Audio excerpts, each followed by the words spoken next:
Boa noite, boa noite. É um prazer de novo, né? A gente deu largada hoje à tarde ao quarto encontro Poéticas do Inanimado, Campos Expandidos. Essa é uma ação, né, do Grupo de Pesquisa Poéticas Cênicas, Visuais e Performáticas. Ou seja, a gente começou hoje um evento que vai estar a semana inteira. Inclusive, concluímos ele no sábado, a maratona. Começou hoje à tarde com uma palestra lindíssima do Miguel Falcão, Mediação do Nini Beltrán. E agora a gente vai dar continuidade à nossa programação. Já vou convidar nosso mediador de hoje. Mas durante a semana inteira, antes de convidá-lo, eu queria dizer que a semana inteira nós teremos atividades de manhã, à tarde e à noite.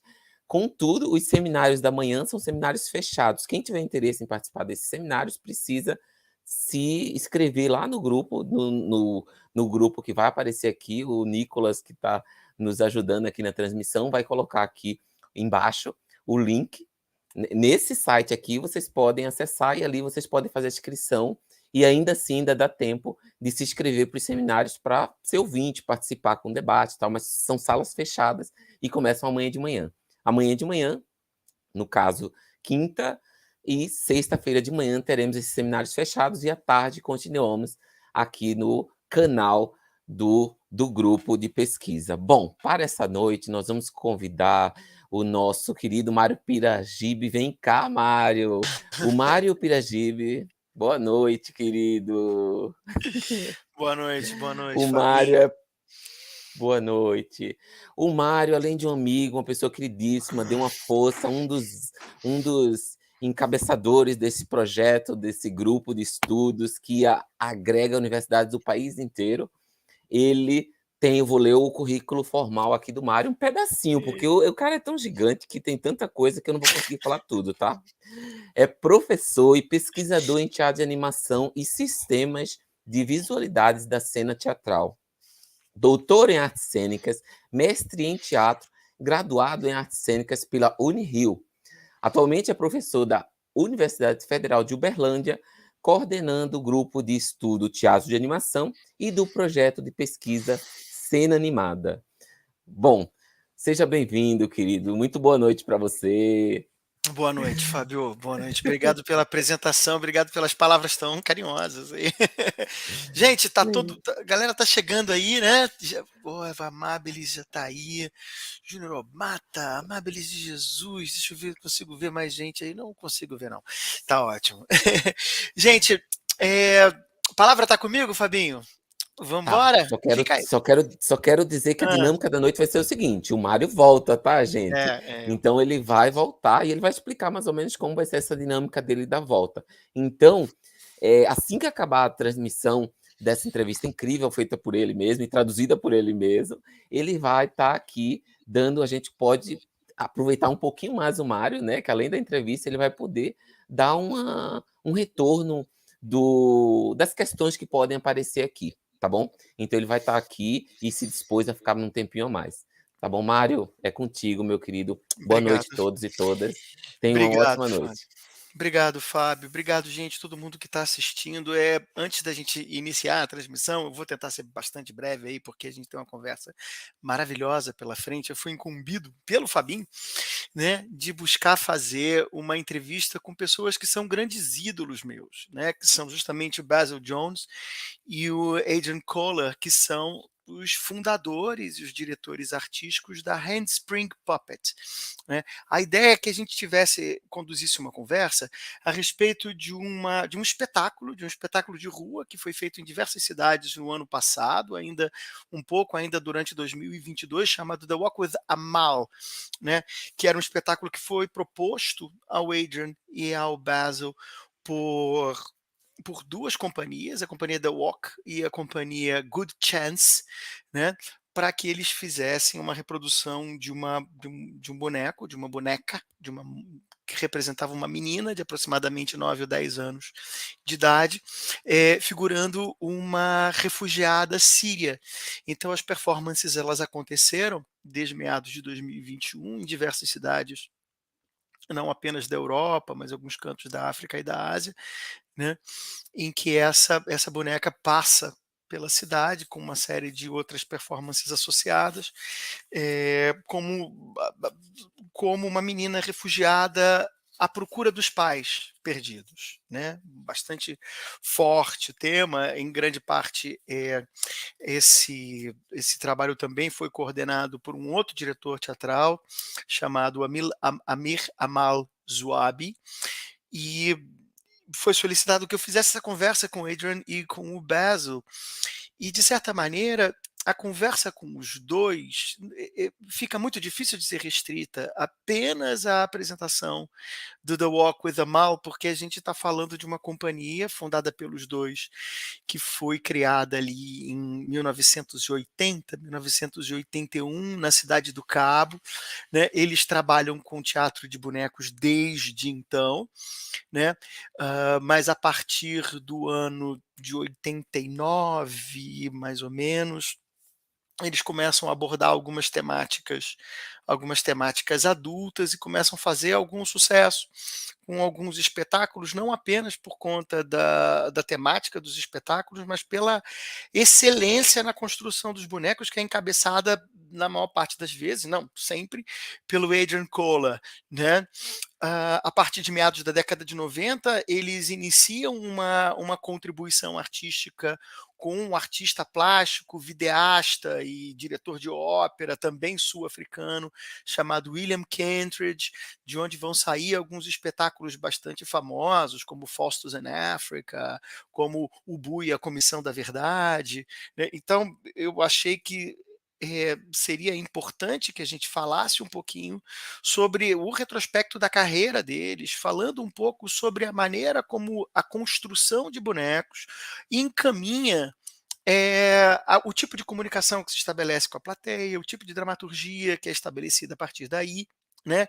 E cabe dizer também que ali no 2007, 2008, né, eles participam, colaboram com o The National Theatre, né, de Londres, numa produção que talvez seja a produção mais famosa da carreira da Handspring Puppet, que é o War Horse, o cavalo de guerra, que é um boneco, uma série de bonecos de cavalo magistralmente manipulados e construídos, e a gente vai ter oportunidade de, ao longo dessa 1 hora de conversa que eu consegui estabelecer com eles, entrar muito nos meandros, não apenas dos aspectos de construção, mas de como a construção ela está interligada com o tipo de comunicação que a gente quer estabelecer com a plateia, daí chegando no Walk with a Mal. Eu já falei demais, né? Eu vou pedir ao Nicolas, então, que solte o vídeo, tá? Que já se prepare para soltar o vídeo. E eu desejo a vocês, só um instantinho, Nicolas, eu desejo a vocês que se divirtam e se encantem com essa conversa tanto quanto eu me encantei, tá? A conversa está toda legendada, então não se preocupem, tá? É, vamos, vamos aproveitar. Vai lá, Nicolas. Good afternoon to you too, Adrian, Basil. We're really honored to be with you here at the 4th meeting of the Poéticas do Inanimado, which means Poetics of the Inanimate. We're talking to a group that who is group along a research group that is present in about 17 different learning institutes here in Brazil, which covers about 15 of our 23 states. It's a quite interesting group of people thinking about not only poetry, but about the visual poetics of the theatrical scene. So, I would like to salute you, to tell you once again how honored I am to be one designed to talk to you. And I would like to, first of all, address our first question, which is, let me find my script, which is the following. Puppetry tells us quite eloquently how we can tell deep, compelling stories through material means.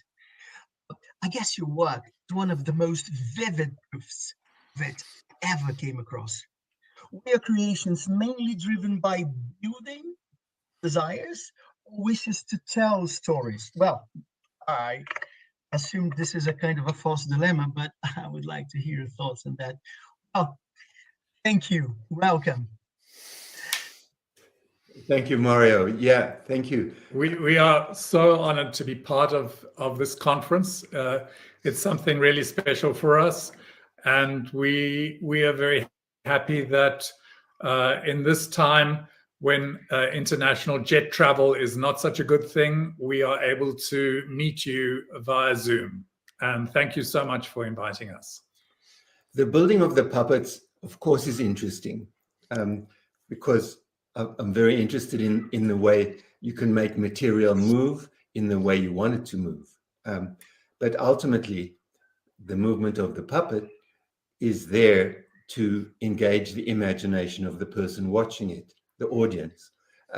Because I think the difference between puppet acting, the presence of a puppet on the stage compared to a human actor, is that when you watch the puppet, it engages much more strongly, or it engages your imagination only as the viewer.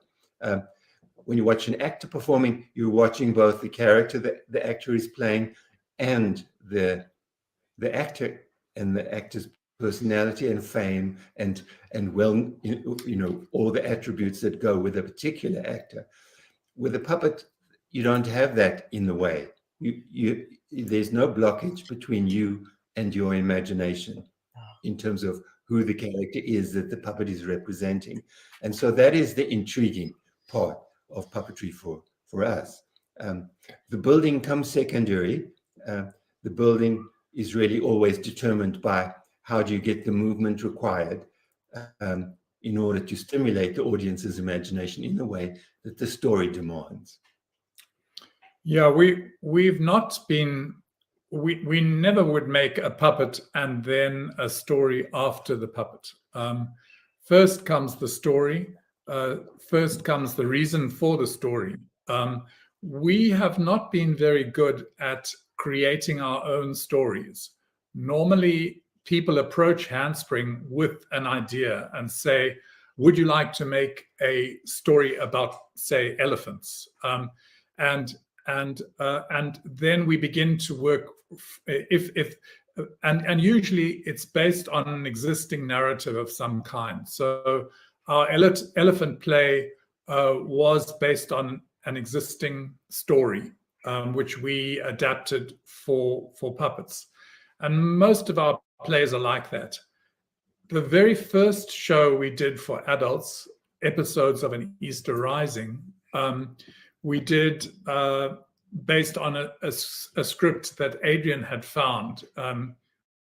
Here he's got he's got an image for you. This in fact came from Adrian as a script that he wanted to realize. It was a radio play. It was set in South Africa during the apartheid period, and the play concerned the dilemma of two women who are confronted with a wounded black activist, a so-called terrorist, on their isolated farm.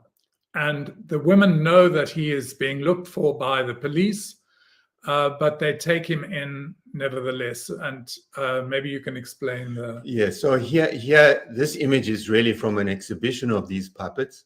On the right, you see the policeman who's looking for the man. On the left, you see the man when he first appears. In the bed is when he appears for the second time, but he's been shot by the police. And these two women look after him and hide him from the police. But the thing about the play, which was interesting to us, was that these two women, two white women in South African terms, were living on this isolated farm because they were lovers. And they had been more or less booted out of town. And so their sexual politics, if you like, drew them closer to the wounded activist than to the policeman. And so that was the center of the story. It was very unusual in South Africa, or in fact unique in 1985. In 1985 for puppetry to be dealing with this kind of quite serious set of issues.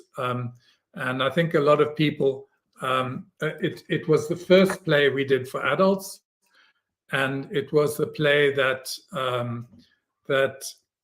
drew a lot of attention. We did it at the National Festival of the Arts in South Africa, and it was quite a very, very successful in that festival. And we took it to France thanks to financial contributions from friends, where it appeared at the 7th International Festival of Puppetry in Charleville-Mézières. And it was seen there by people in the puppetry world. And we suddenly realized that there were not many people in puppetry at that time doing serious plays about adults which talked about their political situation in their country. And so we were immediately recognized. But to get back to your original question, Mario, people have always, except for this particular play, people come to us with ideas, and we work with them on those ideas and make them into a play. And in the course of that, Adrian designs appropriate puppets for that idea. And they're always different. They tend to be very different in scale, and quite often in materials, we tend to have similar materials. So cane, because it's so flexible and because it's so light, we use a lot of cane, and it's also a nice material to work with. We have used polystyrene as well, and here you see Adrian's going to show you an image of Little Amal, which is made with both polystyrene. The original head was cast in polystyrene, or carved in polystyrene, and then cast and made into carbon fiber. Yeah, these are the two copies of Amal, when we're building her. But the body is made of cane. Body's made of cane. The arms are made of carbon fiber. The head is cast in carbon fiber, and the hands are polyurethane foam cast in a mold. It's something amazing that when we talk about materials and way of building puppets in our language, we're also talking about dramaturgy. We're talking about the storytelling part of the theatrical play. Two things I could notice in your career. Is one is this, as you said earlier. Excuse me, Maura. I just got a technical question. Sorry.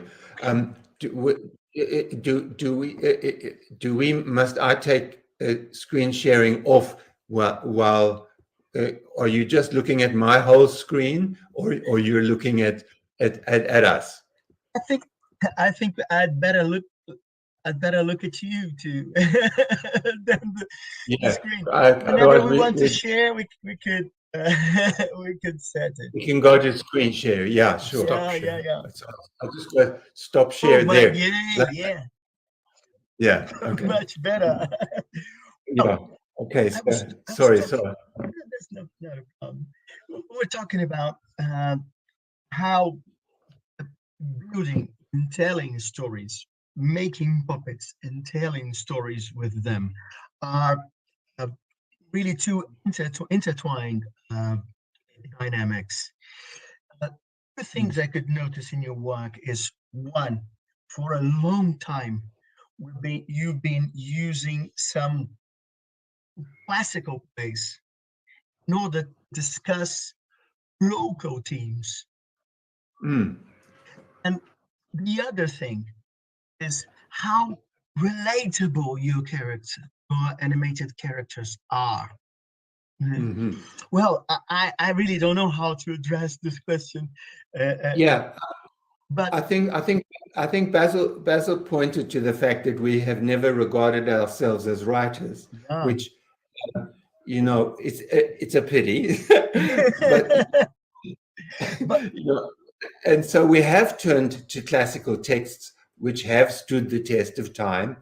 You know, we've done Büchner's Wojciech, we've done Goethe's Faustus, and we've done Shakespeare's Midsummer Night's Dream. But we've done Ubu, translated into Ubu and the Truth Commission in South Africa. So we've attached classic texts to the South African situation.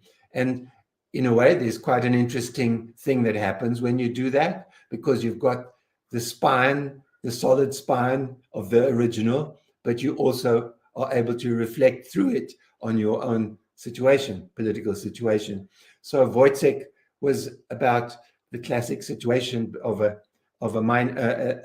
person in the apartheid era who's exploited by the ruling classes for their own fun and enlightenment. Faustus in Africa. Hold on.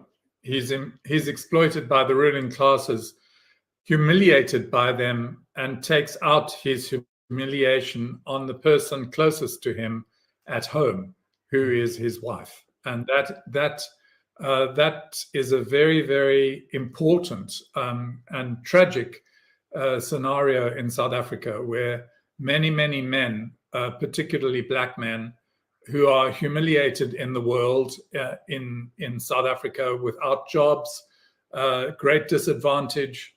There's a terrible anger, and that anger is often, unfortunately and tragically, brought out on the women that those men encounter, and usually their wives and sometimes children. So it's a tragic scenario. Obviously not at all only with black men. White men are the same, but in a country where so many people have been humiliated over centuries, what happens with that humiliation, how other people suffer from that humiliation, and particularly how women suffer, is the subject really of Wojciech. And yeah, renamed Wojciech on the Highveld. The Highveld is the area around Johannesburg where the gold mines are in South Africa. Well, that was the first piece we did with Kentridge. The second piece was Faustus in Africa, which we did at the time of the first general election after freedom in South Africa. And it was about the period before the elections when the new constitution was being negotiated within the country. We didn't, the change in South Africa did not come from an overt civil war. It came from underground activity and international pressure on the old regime of South Africa. But as a result of that, a new constitution was negotiated, and it took a couple of years for that to happen. And there were a lot of compromises, which the play sort of reflects. So Faustus in the Goethe play is a man who's, our piece was set in the colonial period of Africa. Faustus is packed with the devil, is that the devil will give him anything he wants on the continent. He can take what he likes, resources, minerals, women, but at the end he must go to hell. And in the end of our play, because of the negotiations, he's let off the hook. And he doesn't go to hell. Doesn't. Well, one thing I can say is that we're not listening to you talk about your themes. We're not too far ahead from from each other in our political realities. I can relate a lot of what you're telling about what's going on in South America, and Brazil particularly. Well, I'd like to provoke you with another theme right now. What we're going to say, Adrian? No, that's No, okay. no. Go ahead. We can cover everything. Okay. Well, the animated characters, the puppets, are a huge part in this communication. You are, I think, you are wizards in making relatable, charismatic characters. So, and one thing is about how you make animal puppets. The question is a bit of a provocation. Is it easier to make an animal puppet charismatic or a human puppet charismatic, and why? Okay. Well, I can talk about the horses. We can talk about the horses. I mean, a horse, it's very difficult to see the charisma in a horse when you look at it. I fell in love with that horse.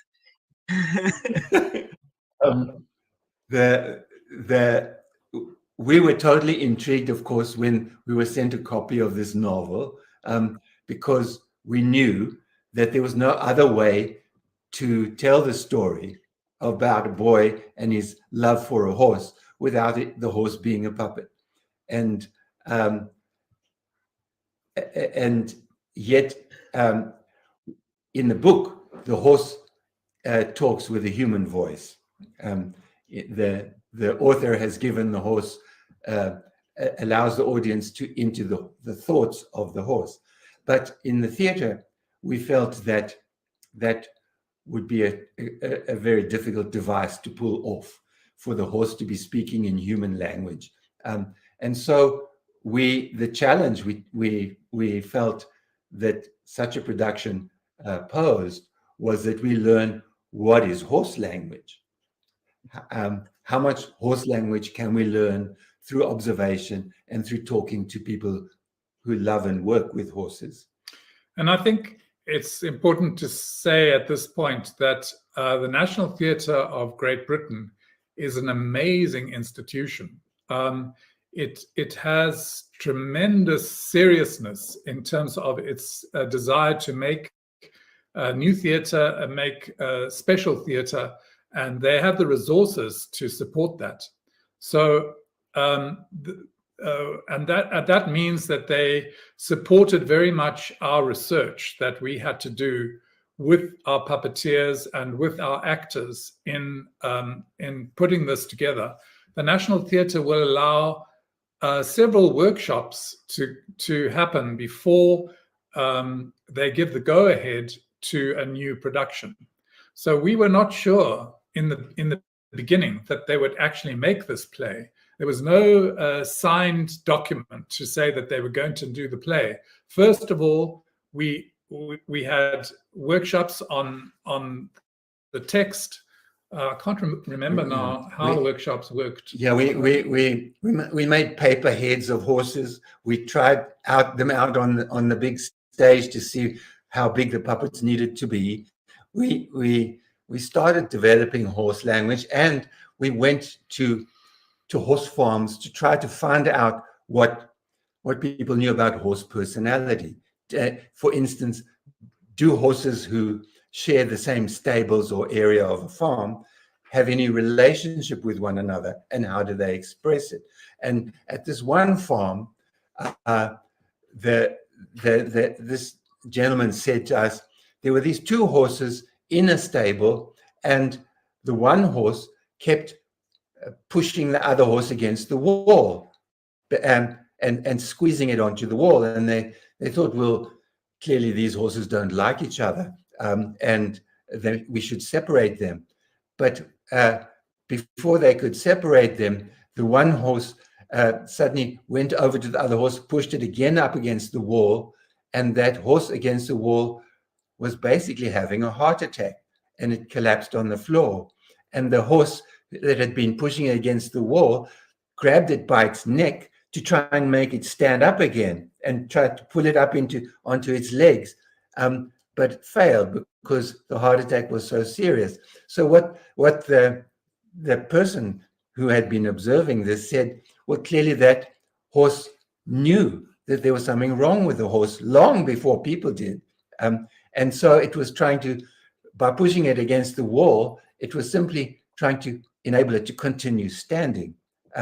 So we also went to the stables of the army, where the army still works with horses and gun carriages, because obviously we needed to know about horses in the army and in battle situations. And the National Theatre allowed their actors to go to live in the stables with the soldiers who were looking after the horses for a week. And that was another part of our research. We also got people who were horse experts, horse whisperers, to come and talk to us about how to break in a horse without violence. We spent a lot of time on the internet listening to horse voices, because horses have many ways of communicating vocally with many different sounds, and we listened to them on the internet. And then in workshops, we huddled together to kind of, with heads down, just making arbitrary sounds that seemed a little bit like a horse. And if this person did it really well, then everyone around him or her tried to make the same sound together, because all those sounds are really hard to make, and we had to actually make them on stage every night with the performance. The other side of the physical side of horse emotional indication is the horse's use of their ears. The ears are almost like another two eyes, because the horse's vision is not so good with its eyes, because on either side of its head. So it uses its ears also to locate sound, and also to show fear by putting, or anger by putting its ears back. So the ears were an important indicator. The tail, of course, the movement of the tail is also very important emotionally. The shivering of the skin and the breathing of the horse. Now, I'll show you some more pictures. Share screen. Okay, share screen. Where are the pictures now? Take that. How do I share screen? Share. Okay, and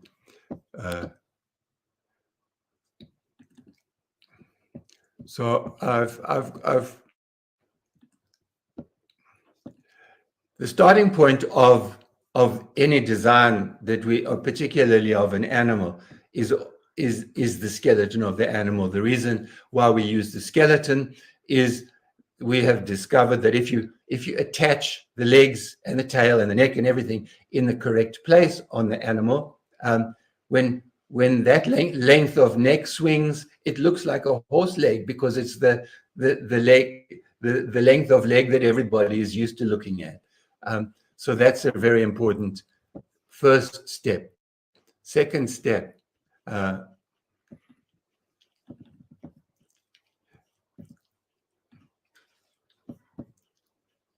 this is the building plan of Joey, the horse. You can't see the whole plan, but you can see the dotted line of where the actors would be inside the horse. And you can see they only just fit in. We even, with this kind of plan, we had to make the horses bigger than usual in order to fit the people right inside. But apart from fitting into the shape of the horse, their hands also have to be able to work things inside the horse. So there needs to be space. So there needed to be space for them to walk between the front legs, for instance, which means that the front legs and the back legs had to be slightly wider than a real horse. So a real horse's legs are walking a little bit like that. But for a puppet, the legs had to walk a little bit more like that so that someone could stand in between them. I'll give you another picture. Now, this is an important view to show when we're talking about breathing. Breathing is like such an important element of puppet work, in our opinion, because it is also a sign system. We breathe regularly when we're calm, but when we're talking or nervous or whatever, our breathing becomes irregular, and that aids the believability of the figure. I think I should say that the irregular nature of the breathing is a kind of a sign system that we read unconsciously. We unconsciously notice when someone's breathing is changing.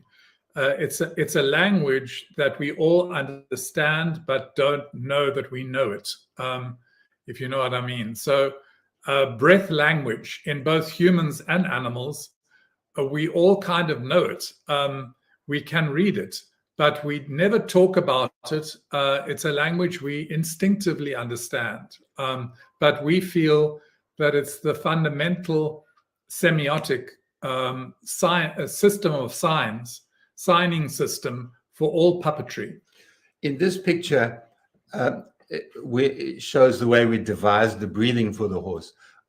When looking at real horses after a big workout, the chest expands and contracts.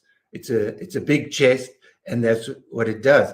But I didn't know how to make that in a puppet, because... But also, if you've got a horse on stage, say that's the front of the horse. If the horse is on stage sideways and it does that, the audience can't see that movement. So it would the only way to see that breathing movement for the audience is if the horse is facing the audience. And quite often in the play, the horse is sideways onto the audience. So I cheated, and I made it an up and down breathing action. So the puppeteer is strapped into the horse rigid. So if you bend your knees, the spine goes up and down. And so without wasting your hands, which are needed for the legs, you can get the horse to breathe just by bending your own legs. So the arrow on the left is a slot. The two front legs are joined by an axle between the two of them. So when you bend your knees, the axle moves up and down in that slot. So it looks like the legs are not being affected by the up and down action of the breathing. So that's the breathing mechanism. Then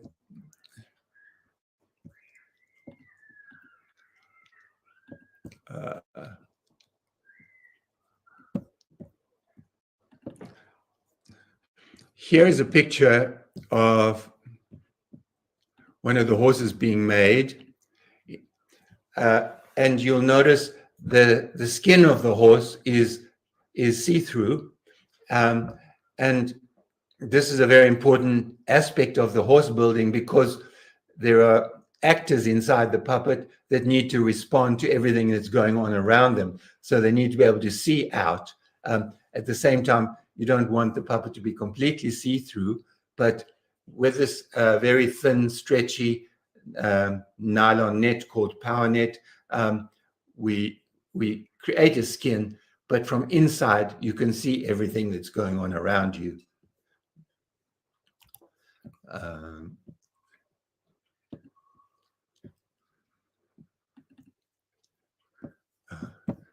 Sorry.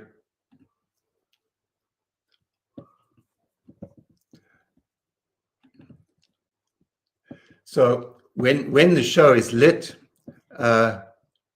you almost can't see the puppeteers inside, because when it's lit from the top, the skin catches the light, and so you can't see that the horses are transparent. Sometimes if you backlight them, then you can, and it's also a useful level of abstraction, if you like, to talk about the way the horses are worked within a show, is to show it. Sometimes we often show the mechanics. One of the things that you can also see if you look carefully with this photograph is that the two horses on third and fourth from the left have no legs, and the two horses third and fourth from the left also have no human rider. The riders in those cases are puppets. So we didn't have enough people to manipulate a whole cavalry charge of horses on stage, so we had to cheat there as well. So some of the horses were made to be manipulated by only one person when we didn't need the legs to be shown to be moving as well. Yeah, and this works quite fine when you have lots of characters on stage, and the correct aiming of tension. It goes. Yeah. Well, but also you really need really good lighting, and the National Theatre once again had a genius lighting designer who lit the whole, really understood how to light space, yeah, once again it was we were incredibly well supported by the National Theatre in every department. And they taught us things like, for instance, in their workshop, they don't use paints that are spirit-based paints. They only use water-soluble paints. So you're not breathing in poisonous vapor at all. They've also got suctions on every machine. There's suction to suck away the dust. So the dust level inside the workshop is very, very small. When we went back to South Africa, we bought machines to suck the dust off our dust-producing machines, and we changed to water-based paints as well. So the National Theatre is great in many respects, not just that they have money for good research. They've also got the way they treat their staff is also exemplary. I guess they gave you the space to shine with your creations. Absolutely, yeah. They really did. What I think about the charisma and the relatability of the puppets. Well, I could see Joey from Warhorse in personally, but I didn't get the chance to watch full presentations of Yubu and other plays you made. I couldn't help to realize, even in photographs or small videos, that characters like the hyena, the chimp, or even the elephant are adorable.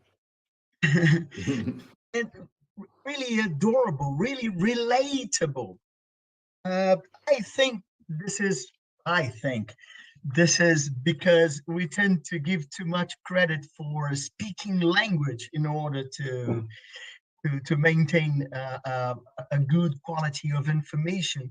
But as Basil was saying a bit earlier, there are lots of things in communication. There doesn't come from isn't at all conscient.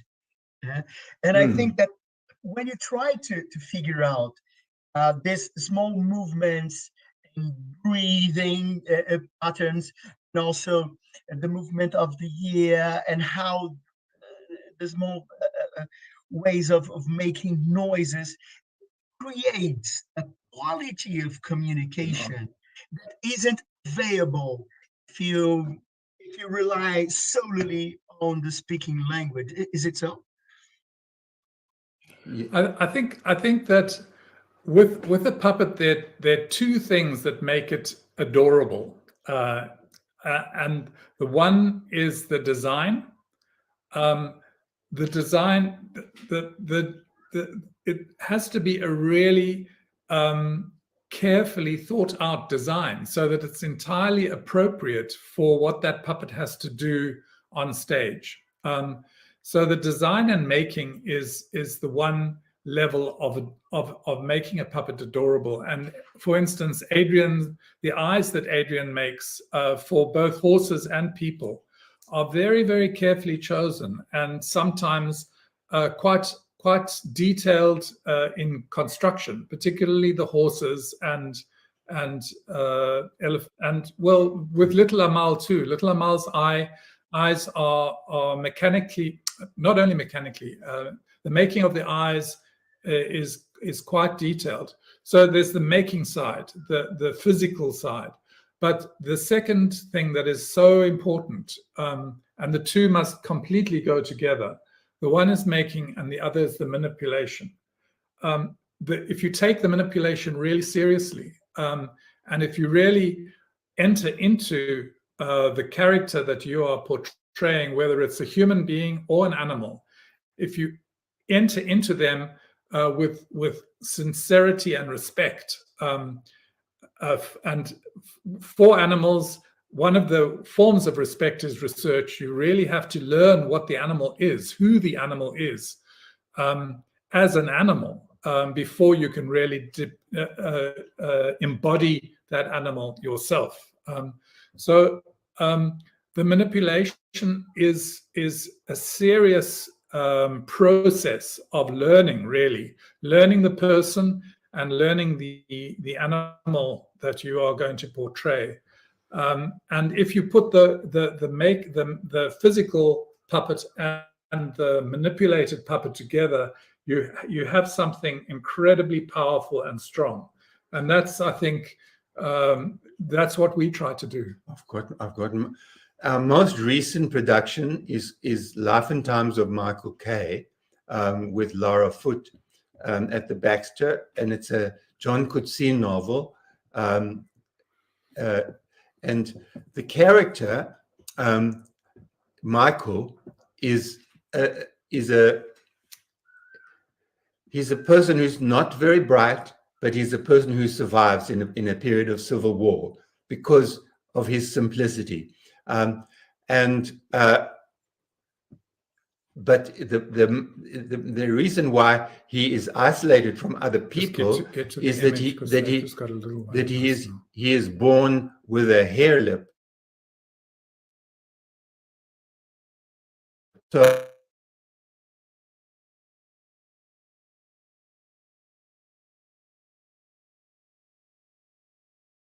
I'll just show you some.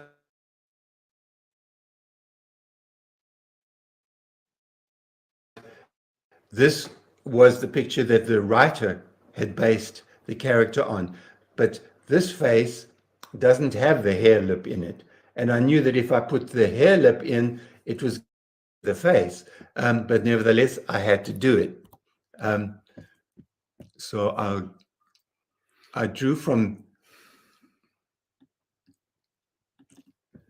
I drew the face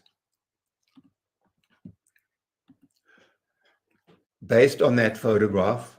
I haven't gone into the reason why this photograph was so important to the writer, but there is a story, and it did give me a clue. So that was the drawing of his face from the photograph.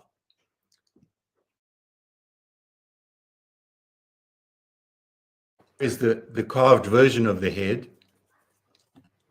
Oh. And there you see the hair lip, the broken front top lip showing the teeth broken through. It was a very difficult moment to carve that into the face because I knew I would make the face ugly. And we want the audience to be sympathetic to this character. at the same time, he has to have it. The writer, has written his whole character around that disfigurement in his face.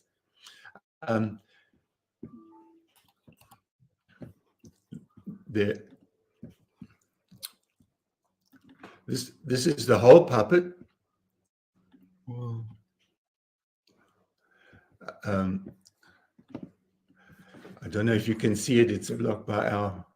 Okay. Can you see the whole? Yeah, I can. Okay. Yeah. Okay. He's not quite life size. He's smaller than life size. Mm-hmm. But at one point in the story, he stops eating. He doesn't, and he lives on very, very little alone out in the semi-desert part of South Africa. And so to create a body that was almost a body made of air,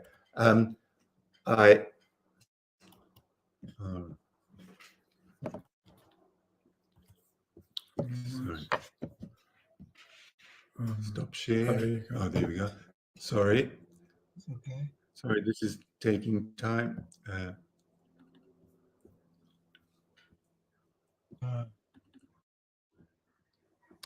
Go here again. So he's built, of course, a bit like the horses, so that when there's light from behind, you will see right through the puppet, and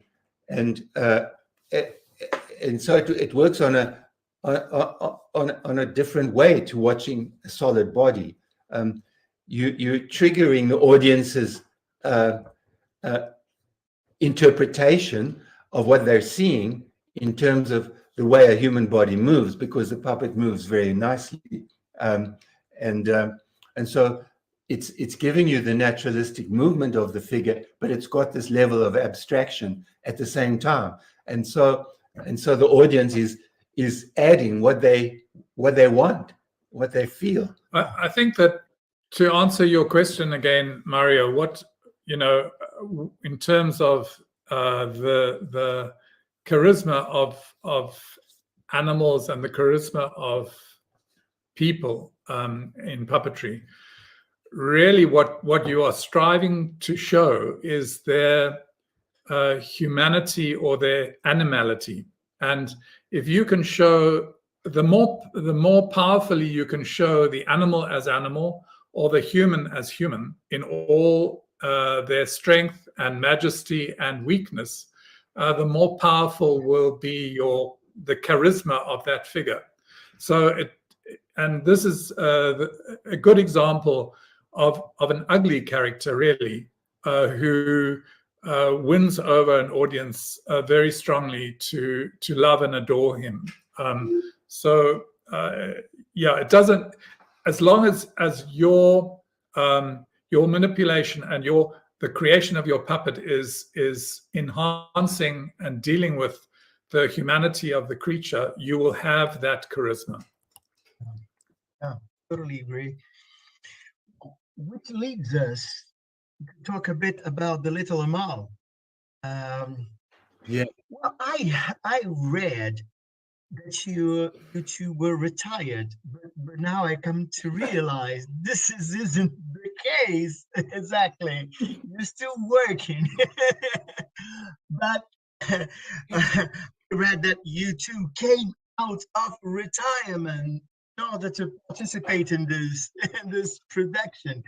I was going to ask you something about, what made you to come out of your well-deserved retirement to be a part of that. But I think I have to change the question. You want to say something? Too much. Yeah, no. Basil said you must finish the question, and then I'll say what I say.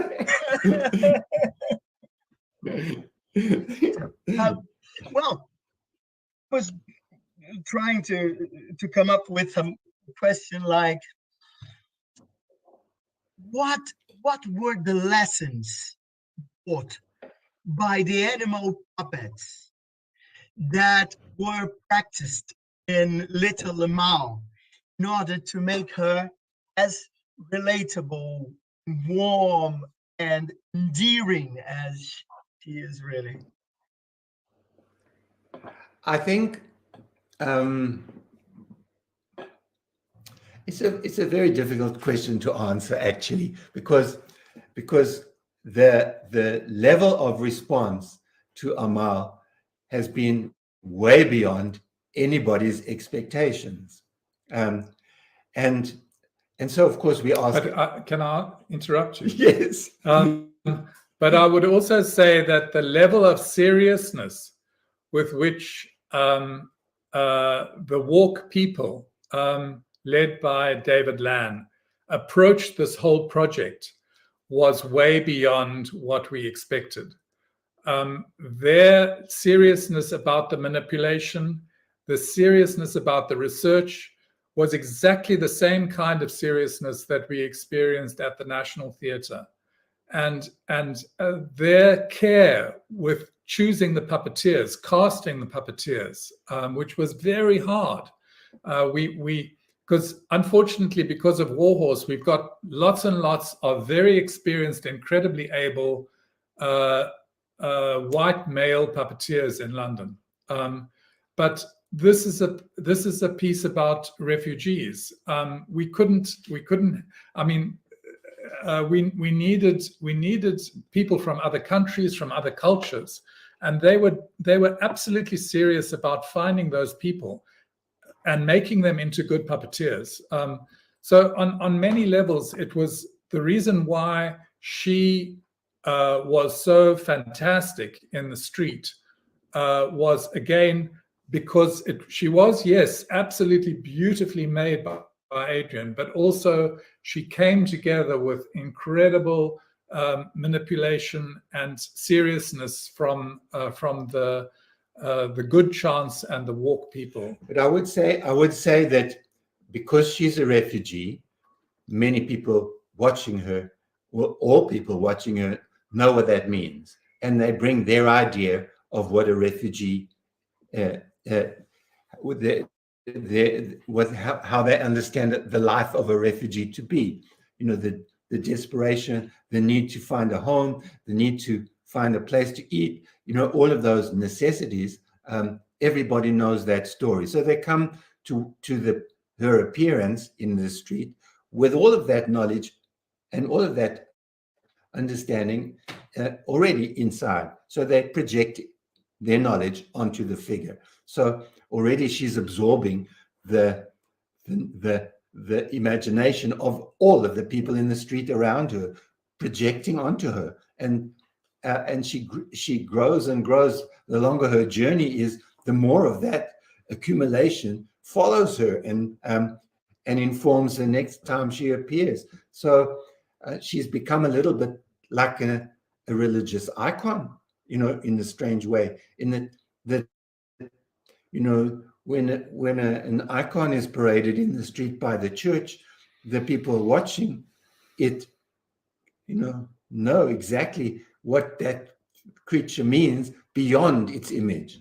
I mean, people actually hold their babies out to Amal, for Amal to touch them. It is something of a religious dimension, and at a time when we have so little hope in the world, I think people love to have some person that embodies that hope, and that's what Amal does.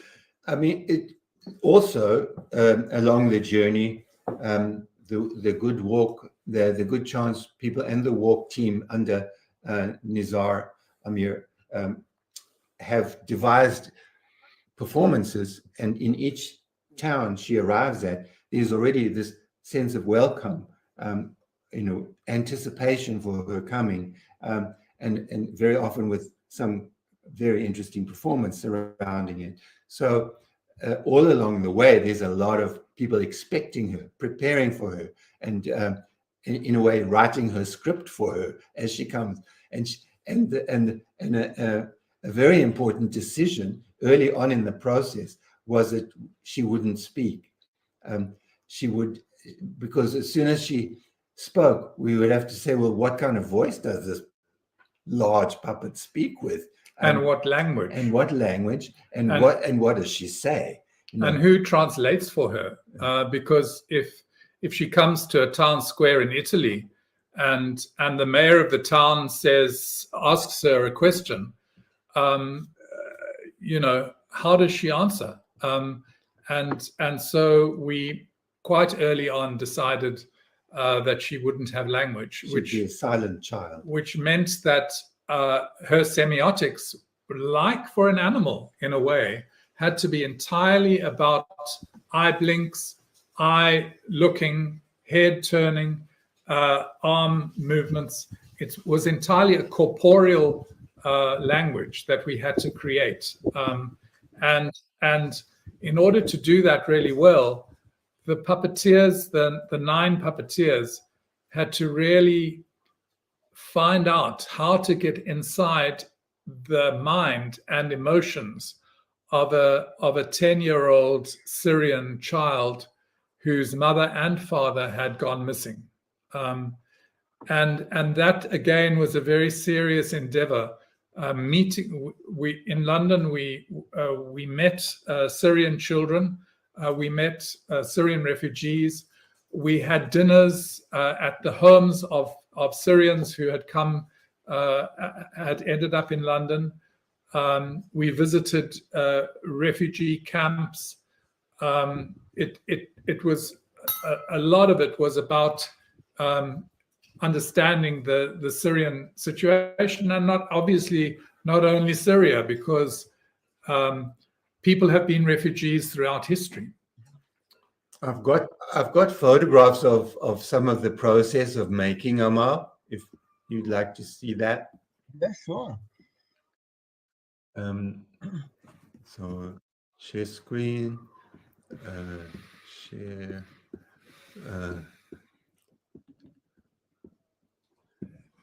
Initially, the first request was to make her 5 meters tall. And this drawing shows you the relationship between a normal person and a figure 5 meters tall. And I said, when they gave us that request, I said, well, you can't hold such a big thing up with one person underneath, and still have all of the leg and the arm action and head movement. You have to control it from somewhere. And Adrian said, you know, for a figure of this size, you need to go to Royal Deluxe, the French company that do very big figures incredibly well. Yeah. But they said no. They wanted a low-tech situation. They didn't want a big metal crane above the puppet. They wanted something that could move through a landscape, and so Adrian designed something much smaller. So this is the 3 meter version, the 3.6 meter version, which is the final size, and with a person on stilts. So the person on stilts means that where their feet are, the knees of the puppet are in such a place. So it's convenient to have that marker, if you like, for it. But there's still quite a lot of puppet above the head of that person. So it means that somebody balancing on stilts still has to be able to hold quite a lot of stuff above their head. And as you can also see, the head of the puppet is directly above the head of the person. So one of the huge learning curves for the puppeteer was to learn how to move, what tiny movements that you have to make inside the puppet to create eye blinks and head movements and jaw movements in the puppet above. A lot had to do with practice and imagination, looking at a mirror in front of you. Now, her expressions were controlled by a animatronic device, isn't it? Only her eyes. With the eyes. Yeah. Initially, we weren't even going to have electronic eyes, but and we were going to control her head with a helmet on your own head, so that wherever you looked, And when I'd made something and it worked very well, but when we did the prototype, we made her fall because we needed to see what happened if she fell, because she was very likely to fall in the actual street. And by being strapped in with your head clamped into her head, it became very clear that we could break the neck of the puppeteer. And so we had to change it completely. So you use your hands inside. This hand means... Just remember, you are a tiny image now. Oh, I'm tiny. I can see you perfectly. Okay. You're inside and you've got a thing that can... So you do this and the head goes... It turns left and you put it down, turns right. With this hand, it's up and down. But in this hand, there's a little button which controls the eye movement with your thumb. It goes to a little animatronic computer inside her head, and it moves the eyeball in every direction your thumb goes. And in this hand, if you pull this control towards you, her eyes blink, and if you grab another thing, her jaw opens and she can smile. So everything is done like this, and yet you can't see her head from inside. You can only see her chin going past. So the question was, Mario, what things did we bring from the horses into Little Amal? What things did we bring from the horses? I think they inform the structure. I think it's the body language. The body language. She was built. The horses are built largely with cane and aluminium. She was built in similar, but we used a lot of carbon fiber, for lightness. Carbon fiber is a horrible material to work with because it makes a very, very fine dust, and you've got to cover yourself completely with protective clothing. But it is extremely light and very strong, and as a result, it's a very useful material.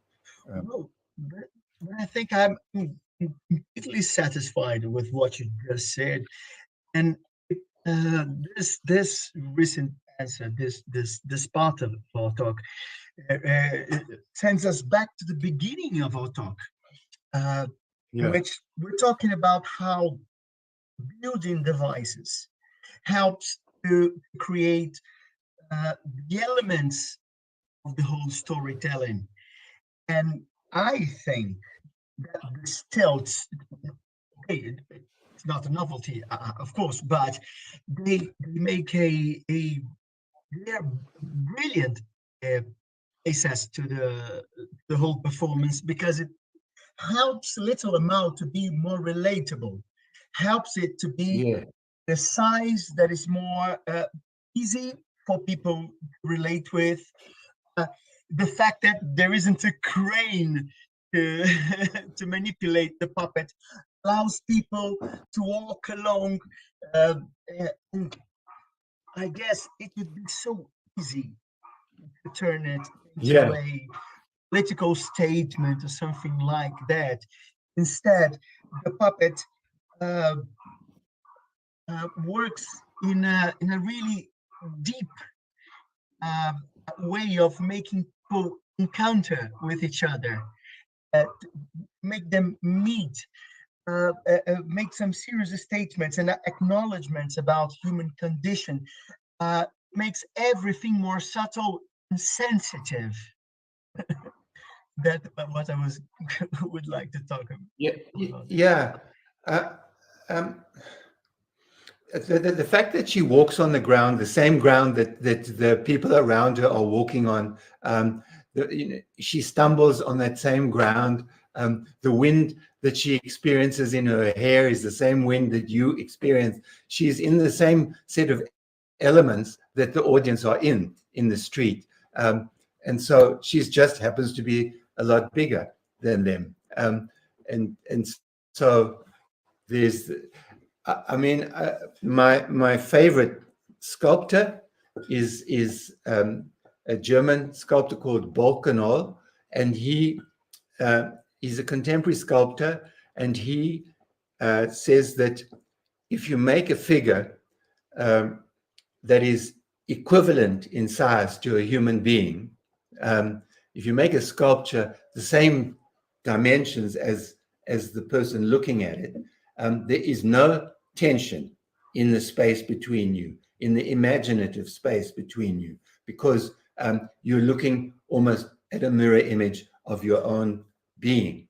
But if you make it bigger or smaller than the viewer, there is tension, an interpretive tension. You know, you're looking at a creation of something, and the reason, and you need to determine for yourself as the viewer, why is there that difference, and that and the act of deciphering the difference is what, you know, we, I think, are playing with when you make puppets of people or animals. Yeah. Well, Adrian and Basil, I'm afraid we have reached the end of our conversation.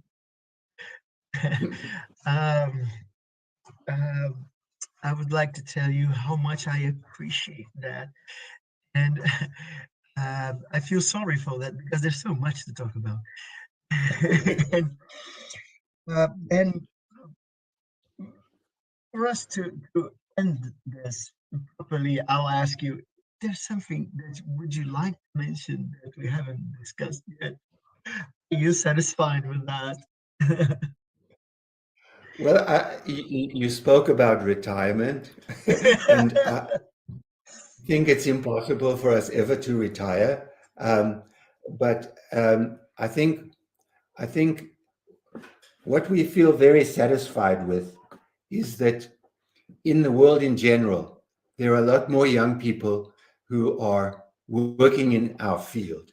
I think Warhorse and Lion King and various other big productions have indicated to a creative audience that this profession of animated figures is something worth exploring and has an enormous potential. And those people are out there now. They're working. They're doing our job, and we feel incredibly lucky to have been part of this whole journey. And we stand on the shoulders of people who came before us, and we can see the continuum. The puppet profession nearly died when the cinema was born, and it had to reinvent itself, coming from the Eastern European countries and moving over into the West. Folk versions of the puppet theater were explored and developed, and now there's a massive movement in the world, and we're incredibly happy to have been part of that. And I think from my point of view, what is important for me is that puppetry has allowed animals to move into theater in a deep way. Not animals as humans, because there's been plenty of animals as humans in our theater, but there hasn't been animals as themselves. We have not really seen that in theater, and puppetry is a medium that allows that to happen. And we're beginning to see that happening a lot in world theater, and I'm very happy that that's something that's appropriate for our medium and something that we've been able to offer to world theater. Yeah, of course. Well, thank you too for being such a huge inspiration. Well, I'm going to stop. I'm just going to stop the recording. I'm not quitting the call. Ok, voltamos. Vocês conseguem me ouvir? Foi Bom, o Fabinho está voltando aí. Foi essa a conversa que nós tivemos na semana passada. Depois disso, um trabalho árduo para fazer a tradução e a legendagem. Acho que a legendagem ficou bacana e tal.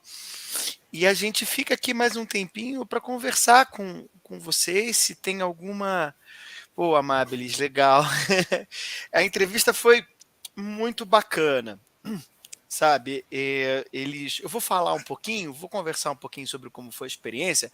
Fabinho, se você quiser fazer a mediação do mediador, a gente vai conversando por aqui. E o pessoal que quiser pode ir perguntando coisas. Eu também deixei na ponta da agulha aqui alguns vídeos de performances do Handspring Puppet, para, se o pessoal quiser que a gente ponha assim, alguns segundos do cavalo, do War Horse, ou até mesmo tem alguns vídeos da Amal caminhando pelas cidades e tal, e dá para ver o boneco se movendo, como é que são as performances e tal. Os dois são figuras absolutamente adoráveis, né? Adoráveis. Acho que dá para ver um pouco pela entrevista e como até mesmo alguns problemas técnicos, né? A questão põe a imagem, tira a imagem, demora um pouquinho e tal. Isso acabou sendo, de certa maneira, mantido, não editado, porque acho que ajuda também a trazer um pouco do ambiente de calor ali que estava sendo colocado na conversa.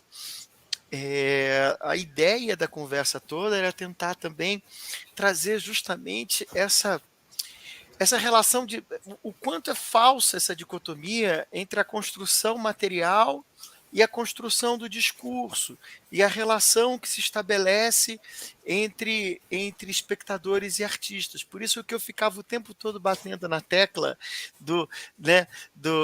da simpatia dos personagens, primeiro porque de fato é verdade, e em segundo lugar porque eles desenvolvem não apenas na construção, mas no modo de manipular um tipo de comunicação, que é uma comunicação, vamos lá, visual e performativa, né, por meio da estrutura visual do boneco, mas também por meio de uma série de signos de comunicação gestuais, né, que fazem com que toda a comunicação aconteça, né? No caso do War Horse, do cavalo de guerra, o desafio para eles era muito grande, porque era uma peça de teatro que tinha como protagonista um cavalo. E não é um cavalo humanizado. É um cavalo, como muito bem o Basil fala, é o animal por quem ele é. Ou seja, o cavalo se comportando, se manifestando ali como cavalo. Aí eu quero... Olha, tem um chat privado aqui. Eu quero ver o seguinte, gente. É muito chover no molhado se eu mostrar algumas imagens do War Horse para que a gente possa ver isso com um pouco mais de demonstração. O que vocês acham? Uma coisa de alguns segundos, mostrar alguns segundos do War Horse e mostrar alguns segundos da Amal. Vocês topam? Tem alguém aí? Gente. Bom.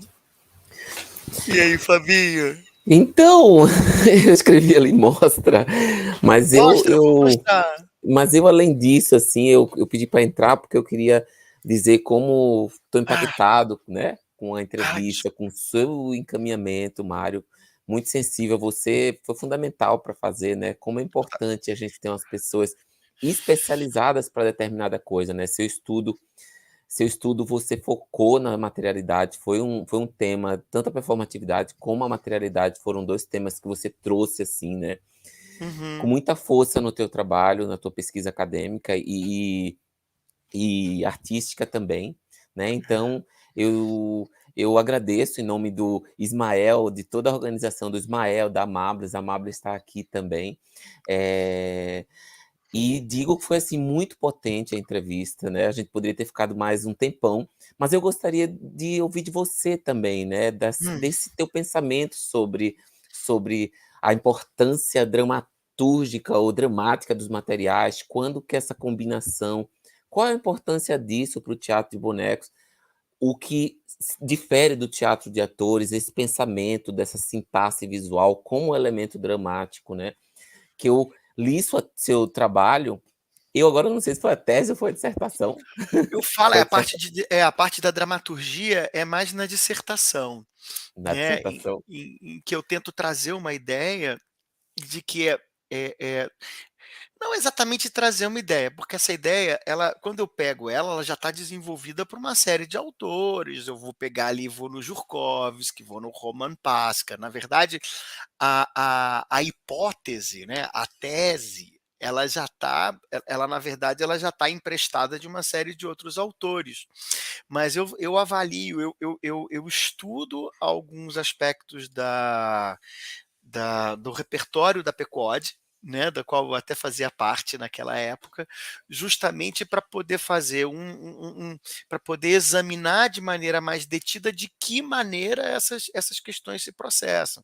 Então eu pego um espetáculo que é, por exemplo, o Velho da Horta, que parte de uma dramaturgia toda estabilizada ali do Gil Vicente, e como é que a PECOD transforma, como é que, de certa maneira, os bonecos acabam empurrando a PECOD a fazer do Velho da Horta quase que um espetáculo de improviso, né?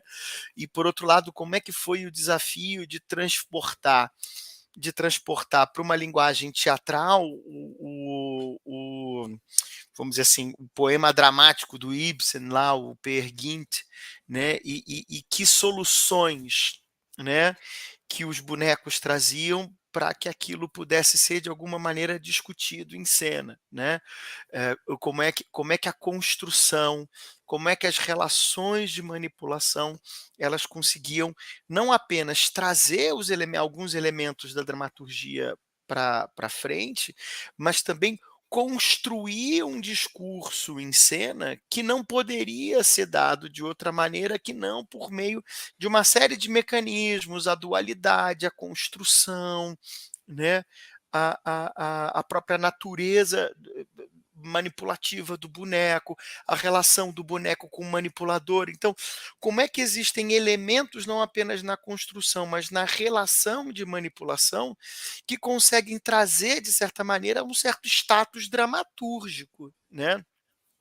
E eu vou para o Basil e para o Adrian, assim, eu estava nervosíssimo nessa entrevista, porque e fica difícil fazer essa comparação, porque eu acho que a gente está num meio de pessoas que de alguma maneira se relaciona tal com as linguagens e tal. Mas, sei lá, acho que transportado para um outro ambiente, sei lá, seria como um músico iniciante estar entrevistando o Beethoven, né? Ou, porque eles são artistas de altíssima qualidade, não apenas de capacidade, veja, né, não apenas de capacidade, digamos assim, técnica, mas transparece na conversa deles a parte justamente artística, a sensibilidade, o olhar, né? O sentido, a maneira como eles trazem as histórias. A Amabilis fez um comentário sobre a história do cavalo, aquela história é uma bomba, né? Outra coisa que eu chamo muito atenção para isso, e que eu acho que, de certa maneira, a gente pode até tentar desenvolver isso de alguma maneira, não sei por onde que a gente entra isso agora, mas como eles tiveram, e eu acho que o William Kentridge, na parceria com eles, foi de grande valia nesse momento da carreira deles, como é que eles trazem algumas peças de autores, né, consagrados ali do centro da Europa, mas eles justamente se pegam essas estruturas dramatúrgicas para falar de temas candentes da realidade político-histórica imediata que eles estavam vivendo. Então, o Wojciech é no Highveld, né? Nas colônias mineradoras. O Ubu é o Ubu e a Comissão da Verdade, né? No qual eles estão justamente discutindo a transição de todo o aparato, de toda a estrutura política da África do Sul, no momento em que, né, quebra-se um regime monstruoso que é o apartheid, mas é muito interessante a gente verificar que quando uma estrutura como essa se quebra, produz-se também um momento muito perigoso vamos dizer assim, para a saúde de uma determinada nação, porque certos flancos daquela organização que estavam preenchidos com coisas que a gente considera muito equivocadas, mas ficam vazias. Alguns vazios são colocados ali, e aquilo abre espaço para muito problema acontecer, e como aquilo devia ser conduzido de maneira bastante delicada, e óbvio que deve ter produzido, nós não somos grandes conhecedores da história recente da África do Sul, além daquilo que a gente acompanhava pelos jornais, justamente na época daquela transição, né? Mas a gente não acompanhou a situação tão de perto para entender que tensões e que pequenas coisas foram colocadas, e eles conseguiram usar o teatro e usar a dramaturgia clássica, universal, consagrada, mas justamente para trazer uma discussão sobre o momento deles, né? Trazendo questões que eram caras ao momento em que eles estavam vivendo. E isso acontece, e é muito lindo de perceber. Isso acontece quando eles fazem uma peça sobre a girafa, que é a Tall Horse, ou o projeto do macaco, que é o The Champ Project, eles também estão fazendo uma discussão que é muito legal sobre essa identidade africana, né? O projeto dos elefantes, por favor, procurem, façam um favor a vocês, Olifantland com PH, procurem isso agora, assim que vocês puderem, não agora que a gente está conversando aqui, mas assim que vocês puderem ali no YouTube. Amáveis, como eles transitam pelo naturalismo, depois ultrapassam ou quebram de certo modo, exatamente, depois ainda ajustando a biomecânica dos bonecos com os manipuladores. Amáveis, o que eu entendo do trabalho deles é que ele é como um movimento de trampolim, né? Eles estão assentados sobre uma estrutura de lógica de movimento, eles estão assentados sobre uma estrutura de reconhecimento de traço, de forma, para que justamente você consiga pegar isso e, né, a partir desse primeiro ajuste de credibilidade, eles consigam alçar voos um pouco maiores. Será que eu consigo mostrar aqui alguns segundos do cavalo? Deixa eu ver se eu consigo aqui. E a Mal também. A Mal, vou botar a Mal, pode deixar, deixa comigo, mas eu vou botar primeiro o cavalo. Deixa eu ver. Para vocês justamente terem uma ideia, quando eles falam da coisa do movimento da orelha, olha só.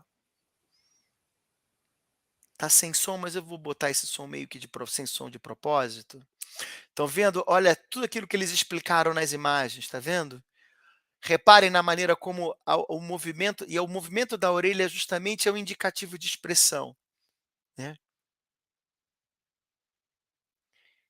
Isso eu sou. Olha a respiração, vejam, o movimento das pernas, a integração dos 3 manipuladores, né? Pescoço, abaixou a cabeça, olha o rabo. Reparem agora também como é que o rabo. Eu acho que o rabo vai aparecer bastante bem nesse cavalo mais escuro, de cor preta, que é o dominante lá da área onde ele aparece num determinado momento da peça. Como é que o movimento do rabo também ele trabalha justamente nesse sentido de construção, de expressividade. Eu sou apaixonado por esses cavalos, eu tenho mó dor de parar de compartilhar, mas eu vou fazer isso agora, senão a gente não sai daqui hoje, né? Parou de compartilhar? Então eu vou mostrar um pouquinho também. Agora eu vou ver se eu consigo botar a imagem, o som. Não, pera, fiz besteira aqui. Compartilhar a tela, né? Guia. Tá.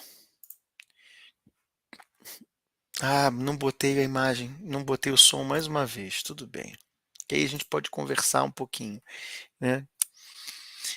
Tá aí algumas passagens dela, né? E é uma coisa importante dizer que eram preparadas as chegadas e os caminhos da Mal em cada cidade em que ela ia. Então tinha uma série de performances, de ações que eram combinadas com coletivos de pessoas para que para que houvesse o acolhimento da mal, aquilo que o Adrian fala, né, para que fosse criado o roteiro, olha o Papa, para que fosse criado o roteiro da Amal por cada cidade pela qual ela passava, né. Então você vê que existem algumas coisas de fato até ensaiadas com pessoas que estavam ali, né. E aí dá para ver também o impacto da chegada da boneca nos lugares, ó, Paris, e a própria maneira de manipular ela, né. Algumas imagens muito bonitas, né. E é inegável, a construção do boneco ela é primorosa, né, primorosa. Acho que isso é Madrid, né. Ok. Interrompi o compartilhamento aí.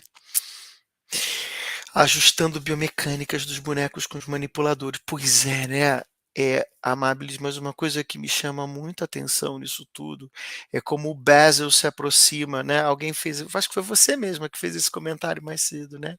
A gente às vezes pensa muito na coisa da manipulação do ponto de vista do domínio técnico da mecânica do controle do boneco, e olha como ele não consegue falar do boneco de outra maneira. Quando ele fala de manipulação, ele vai falar de identificação, ele vai falar de respeito, de entrar em contato, de entrar em sintonia com a natureza da personagem que você está representando, né. É uma maneira bastante bonita de abordar essa questão. Bom, alguém tem mais alguma pergunta? Fabinho, você está por aí? Se vocês me deixarem, eu falo até amanhã, hein, gente? Querido, tu é maravilhoso, tu é maravilhoso. Já joguei tanto confete aqui, mas é Imagina. verdadeiro, viu? Imagina, eu estava tão nervoso, Fabio, eu errei o inglês, meu inglês foi um macarrão só, e depois eu percebi que, eu estava com problema de conexão, né, até houve um momento em que deu uma congelada e tal, e na verdade é porque eu fiz isso de casa, e a conexão na minha casa não estava legal, então por isso que hoje eu vim aqui, pus o computador no cabo para a gente não ter nenhum susto, né, ao longo do Mas dia de assim, hoje. além de acho que foi maravilhoso para todo mundo que assistiu, quem vai assistir depois também, né. Uhum. Mas fiquei apaixonado, já tinha uma paixão especial pelo trabalho do Adrian e do Basil, do grupo, né. Mas agora que a gente vê, né, agora que a gente vê, assim, a junção das coisas, né, a Amal, os cavalos, a gente vê que a fala deles, né, a gente consegue perceber esse discurso, né, esse discurso que vai além do discurso da palavra, né, vai para um Exato, outro lugar, né. exato. Então, é super importante, até vendo alguns vídeos que tem da Mal, a gente vê que aí entra uma outra camada de discurso, que é aquele discurso que é aquele discurso da edição, do corte, né, aquela narrativa que quer se colocar, né, a visita ao Papa, aquela ela ali indo nas barracas do pessoal acampado. Então, Aham. quantas camadas tem, né, um discurso, né, e que ele não está apenas na palavra, né. Então é tão forte isso, ver no trabalho deles como essa materialidade, essa construção, tem toda uma articulação discursiva até chegar para nós, né, É, enquanto uma performance. pode E fala, pode falar. é Não, isso, meu é querido. uma eu vou só para antes de terminar, assim, é uma cruzadinha um pouquinho minha, e eu assumo que às vezes pode ser um ponto de vista um pouco parcial de minha parte, eu tô totalmente aberto para que a gente, numa discussão, consiga, né, temperar os pontos de vista, não tem problema nenhum. Mas eu sou muito crítico de uma tendência que eu atribuo um pouco a uma certa, natureza da dramaturgia ali do século XX, Bernard Shaw, né? Que é essa coisa da peça de tese, ou seja, por meio do discurso falado, faremos um espetáculo que, né, que dentro dessa questão óbvia nós vamos trazer as questões vão ser orientadas e trabalhadas de modo a serem captadas pela plateia dentro do ritmo que o autor quer, da maneira que o autor quer, de modo a encaminhar as conclusões que o autor quer. E a gente está diante de um tipo de arte, eu acho que a nossa arte, assim, quando a gente pensa nos sistemas de visualidade, de sonoridades e, sobretudo, quando a gente pensa também no teatro de animação, como, vamos dizer assim, uma manifestação na qual esses elementos eles estão condensados, né? A gente está diante de trocas comunicativas que são muito mais intensas, que são muito mais densas e que são muito mais profundas do que o discurso linear, encadeado, fabulesco, muitas vezes, como é que eu vou dizer, ideologicamente orientado. Não, é muito maior do que isso. Tem uma hora que eu falo assim, puxa, seria muito fácil simplesmente transformar a AMAL num discurso político. Não que a crise dos refugiados não seja uma coisa importante, que deva ser mostrada, que deva ser apontada e que deva ser apresentada. Mas quando você cria uma boneca como a Mal e você faz as pessoas se relacionarem a partir disso, o que entra em jogo é muito maior, é muito mais importante, é muito mais profundo, é muito mais significativo do que a rasidão, não sei nem se essa palavra existe, né, do mero manifesto orientado. Tudo aquilo que a gente for tentar articular por meio de um manifesto é muito mais raso do que a gente pode sequer sonhar em apresentar por meio das relações potentes de troca de beleza e de troca de relação entre pessoas. E é aí que a coisa acontece. E é disso que a nossa arte fala. Maravilha. É o Só que que eu quando acho, eu, desculpa. não, só que quando eu falo do discurso, eu estou saindo de lá do século XVIII e XIX, eu estou Eu falando do sei. discurso agora do ponto de vista da semiótica mesmo, né? Que É isso todo aí. gesto, toda imagem, ela vem imbuída de um discurso, né? Então, claro que Exato, o discurso da imagem, ele é muito mais aberto do que a palavra, né? exato. E essa questão de linearidade e essa questão da palavra, até a palavra ela é ambígua em si, né? Ela pode, Sim, o discurso articulado da palavra, ela pode te levar isso. para um lugar duro, mas pode te levar para um lugar meio aberto, porque, como Exato. dizia Humberto Eco, metade do que eu digo é meu e a outra metade é do outro, né? É de quem entende. Então, é, quando chega na imagem, que é o nosso métier muito forte, né? Aí isso fica ainda Hã? mais abstrato, né? Pois Mas é. não que o discurso não esteja no corte, no talho, né? Então eu Não, mas gosto mais dessa ideia de discurso, sem ser um e discurso assim, é da palavra. Eu acho que da linearidade racional, né. isso. O perfeito, Fabinho, é aí que a gente tô contigo aí, é nisso que a gente tá junto. Meu É nisso querido, não, estamos juntos em tudo, e nisso sempre, também. sempre. Queridão, Tá, muito obrigado. Tem alguma questão ali que a gente passou para trás? A gente eu deixou acho para trás? eu Não, deixa eu acho ver. eu acho que não, Fabinho, acho que não. Querido, mil vezes muito obrigado. Queria muito um dia abraçar o os 2, os 3, né, junto. Foi Isso. muito importante. Quero te provocar para te dar continuidade a esse material, tu publicar um texto sobre isso, né, porque eu acho que o trabalho deles precisa ser mais conhecido no Brasil. Tem pouquíssima tradução, aliás, não É, tem tradução, né, que eu conheça, desculpe, talvez eu eu não também não esteja, conheço. Eu mas soube seria Eu soube de tem? uma visi soube de não, não, material deles traduzido não tem. Eles têm um livro com artigos espetaculares de diversas pessoas, com discussões muito interessantes, né. Gente, eu deixei no chat o link do YouTube para o Wojciech dele, que está na íntegra no YouTube, eu deixei o link da peça do Wojciech para quem se interessar, e assistir. A ideia é essa, Fabinho, vamos ver se a gente consegue fazer uma espécie de transcrição criativa desse material, adicionando informações, né? Até de repente subordinando o texto a eles posteriormente para ver se eles fazem algum tipo de adição, e a gente publica isso de uma maneira bem bacana. Vai ser lindo. Tá? Muito obrigado mais uma vez, grande Mário Legal. Piragibe aqui com a gente, fez tudo, fez desde da legendagem, enfim, eu só fiz mandar um e-mail, só fiz conseguir articular o contato e depois foi tudo o Mário que fez. Muito obrigado pela parceria, não só a parceria direta, mas a parceria de bastidor, tá? Queria agradecer vocês que ficaram até agora aqui assistindo a gente. Queria pedir também que vocês compartilhem esse vídeo, porque é importantíssimo conhecer esse trabalho, né? É um trabalho riquíssimo, porque, não, como a gente falou aqui, não tem tradução, tem pouquíssimo material traduzido, então seria bom compartilhar o máximo possível esse material. E queria dizer, convidar vocês para amanhã. Amanhã a gente tem um seminário, começa de manhã, em salas fechadas. Se vocês quiserem, vocês podem se inscrever lá no seminário, que ainda dá tempo de participar como ouvinte.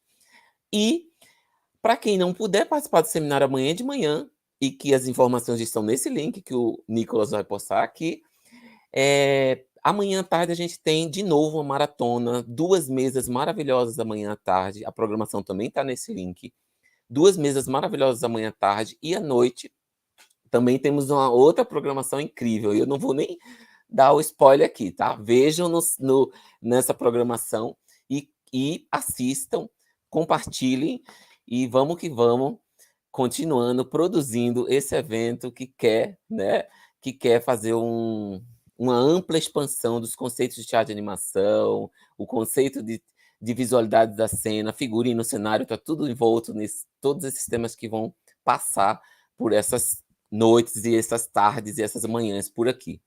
Tá bom? Mário, seu lindo, muito obrigado. Muito obrigado. Obrigado, Nicolas. Você pode começar aí dando o start para a gente dar um tchauzinho. Você pode ir, então, concluindo essa transmissão. Brigadão, amáveis, todo mundo que acompanhou, e até amanhã. Amanhã a gente se Boa vê. noite.